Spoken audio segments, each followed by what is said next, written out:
moins d'internes dans chaque terrain de stage, donc plus de risques de temps de travail supplémentaires, d'être moins sur les listes de garde, moins de repos et des conditions de travail dégradées.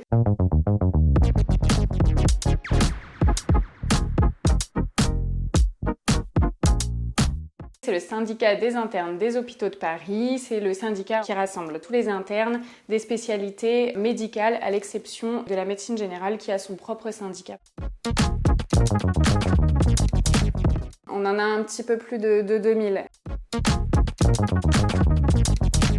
J'ai toujours aimé tout ce qui était associatif et tout ce qui était défense des droits. Aujourd'hui, on a encore des textes qu'on applique que très peu. J'ai eu aussi, moi, dans mes conditions de travail, parfois des services où le temps de travail n'était pas du tout respecté, où on a fait beaucoup d'horaires et où au final, on se rend compte de l'impact direct qu'on a sur nous-mêmes, mais aussi sur les patients.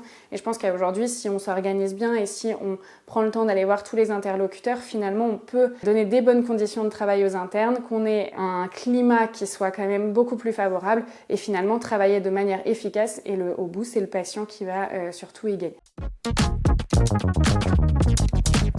Une des premières, ce sont les violences au travail. C'est un gros sujet avec aujourd'hui des années de retard, en tout cas en médecine. On a ensuite un projet recherche. La recherche aujourd'hui, c'est quelque chose qui est un petit peu boudé par les internes, mais on a surtout, nous, au local, une grosse question de l'attractivité de ces carrières et en fait, finalement, les internes ne les connaissent pas bien. On a ensuite la question des médecins étrangers, ceux qui sont étudiants encore dans leur pays ou ceux qui viennent et qui sont déjà médecins chez nous, les FFI, les faisant fonction d'internes. Et en fait, aujourd'hui, quand ils arrivent en France, c'est déjà très difficile pour eux de trouver un terrain, alors qu'en fait, on en manque dans toute l'île de France. L'idée, en tout cas avec le SIHP, c'est de pouvoir mettre un peu d'harmonie pour leur faciliter l'arrivée en France et puis essayer de voir comment on peut leur donner des conditions de travail quand même bien plus sécuritaires. La grosse priorité, c'est les violences au travail. Donc là, pour le moment, on a lancé une série de questionnaires sur des services ciblés par des problèmes de violence au travail pour lesquels on fait des enquêtes à l'intérieur avec les coordonnateurs de spécialité, les chefs de service et puis on met en place des actions, en particulier avec la collaboration de la cellule violence au travail de la PHP qui va nous permettre en fait de saisir les problèmes par les internes parce qu'aujourd'hui c'est encore trop difficile de parler, trop de pression sur les carrières universitaires à la suite ou les carrières tout court et de travailler en collaboration pour récupérer ces signalements, les transmettre et puis ensuite mettre des actions en place. Il y a forcément des compromis à faire pour obtenir des choses qui soient pérennes, c'est-à-dire qu'on peut être sans concession sur un sujet. Le problème, c'est que si on ferme la porte à toute discussion, on ne pourra pas améliorer de manière pérenne les choses. Donc, plutôt, je dirais, compromis, en tout cas dans une certaine mesure, puisqu'il faut rester quand même ferme sur certains sujets pour pouvoir avancer.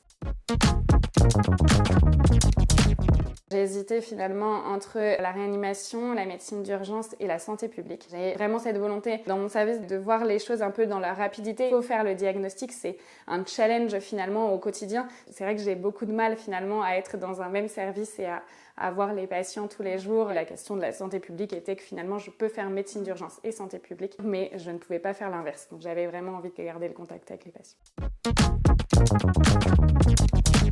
C'est toujours très inquiétant pour nous parce que finalement ce qu'on voit c'est ce qu'on rend aux patients, c'est-à-dire que nos conditions elles sont pas optimales et en plus de ça, plus il y a de difficultés, moins il y a de personnel, plus finalement c'est les patients qui en pâtissent. Certains attendent des heures aux urgences. On se dit qu'on essaiera de faire au mieux dans tous les cas toujours pour les patients, mais on a toujours peur de cette chose et de rater quelque chose et de perdre du temps sur certains sujets.